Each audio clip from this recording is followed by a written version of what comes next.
Tata નમકથી Tata consultancy service અને Tata motors સુધીનું નિર્માણ કરવાવાળી ટાટા કંપની માત્ર ભારતમાં જ નહીં પણ પૂરા વિશ્વમાં એક આગવી ઓળખ ધરાવે છે અને આ કંપનીના સફળતાનો શ્રેય ઘણી હદ સુધી રતન ટાટાને જાય છે. 20 વર્ષથી પણ વધુ સમય ટાટા કંપનીના ચેરમેન રહેલા રતન ટાટા ભારતીય ઉદ્યોગ જગતમાં એક લિવિંગ લેજેન્ડ તરીકે ઓળખાય છે. તો ચાલો દોસ્તો રતન ટાટા વિશે શરૂઆતથી જ જાણી લઈએ. તો દોસ્તો કહાનીની શરૂઆત થાય છે ગુજરાતના સુરત શહેરથી, જ્યાં તારીખ 28 ડિસેમ્બર 1937ના રોજ તેમનો જન્મ થયો. તેમનો પરિવાર પારસી હતો. તેમનો પરિવાર બ્રિટિશ કાળથી જ સફળ અને ઉદ્યમી પરિવાર હતો. રતન ટાટાએ અમેરિકાથી કોર્નેલ યુનિવર્સિટીમાંથી વાસ્તુકલામાં ડિગ્રી મેળવી અને યુએસએના હાર્વર્ડ બિઝનેસ સ્કૂલથી એડવાન્સ મેનેજમેન્ટ પ્રોગ્રામ પણ કર્યો. આ પછી 1962માં રતન ટાટા પોતાની ફેમિલી બિઝનેસમાં સામેલ થયા.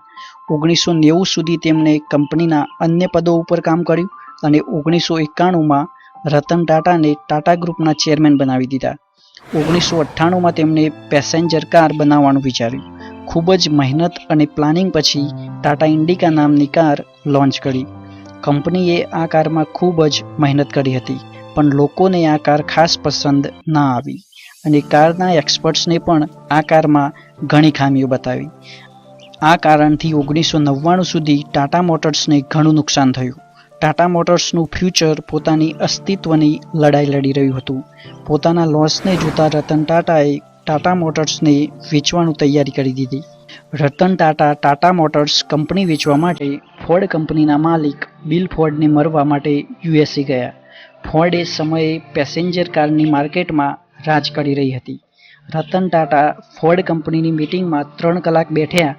આ મિટિંગમાં ફોર્ડ કંપનીના માલિક અને ઓફિશિયલ્સે રતન ટાટાનો ખૂબ જ મજાક ઉડાવી અને બિલ ફોર્ડે કહ્યું કે જો તમને પેસેન્જર કારના વિશે કંઈ ખબર જ ન હતી તો તમે આ બિઝનેસમાં આવ્યા જ કેમ? અમે તમારા ઉપર મોટો ઉપકાર કરી રહ્યા છીએ તમારી આ કંપની ખરીદીને. આ સમયે રતન ટાટાને ઘણી જ બેઇજ્જતી મહેસૂસ થઈ અને તેઓ આ મિટિંગને તે જ સમયે છોડીને ડીલ કર્યા વગર પાછા ભારત આવી ગયા. હવે રતન ટાટાએ પોતાના અપમાનનો બદલો પોતાની કાબિલિયતથી લેવાનું વિચારી લીધું. પોતાની મહેનતને વધારીને માર્કેટમાં નવી કાર ઇન્ડિકા V2 લોન્ચ કરી દીધી. આ કાર પહેલી કાર કરતાં ઘણી જ સારી હતી, જેના કારણે ટાટા મોટર્સનો નફો ખૂબ જ વધી ગયો અને 2004 આવતા Tata motors world wide passenger કાર્સમાં પોતાની જગ્યા મજબૂત કરી લીધી હતી. સામે ફોર્ડની કાર આ સમયે ફ્લોપ થતી જતી હતી. લેન્ડ રોવર અને જગુઆર કંપની ખૂબ જ ખોટમાં જતી હતી. 2008માં બિલ ફોર્ડ લેન્ડ રોવર અને જગુઆરને વેચવા માટે બીજી કંપનીને શોધતા હતા. ત્યારે રતન ટાટાએ ફોર્ડના માલિકને કહ્યું કે તેઓ તેમની લેન્ડ રોવર અને જાગુઆરને ખરીદવા માટે તૈયાર છે.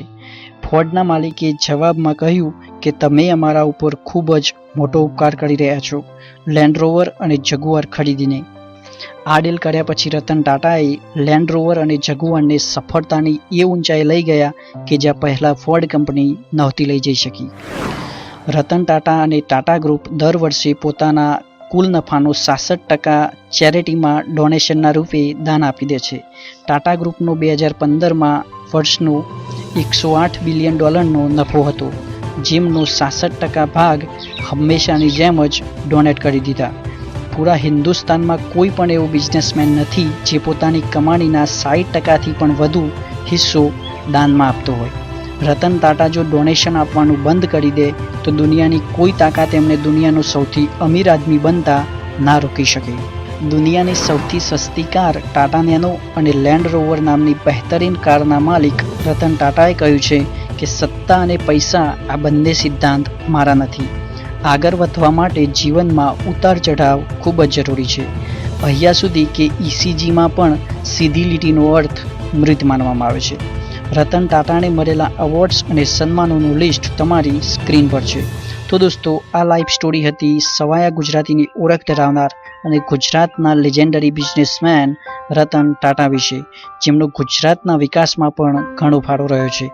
એવા ગુજરાતના ગૌરવ રતન ટાટા પર પૂરા ગુજરાતને ગર્વ છે. તો દોસ્તો, આ વિડીયો ગમ્યો હોય તો લાઇક, કમેન્ટ અને શેર કરી દેજો, અને થઈ શકે તો ચેનલને સબસ્ક્રાઇબ પણ કરી લેજો, કારણ કે આવા ઇન્ફોર્મેશન અને મોટિવેશનલ વિડીયો આ ચેનલમાં આવતા રહેશે. ધન્યવાદ.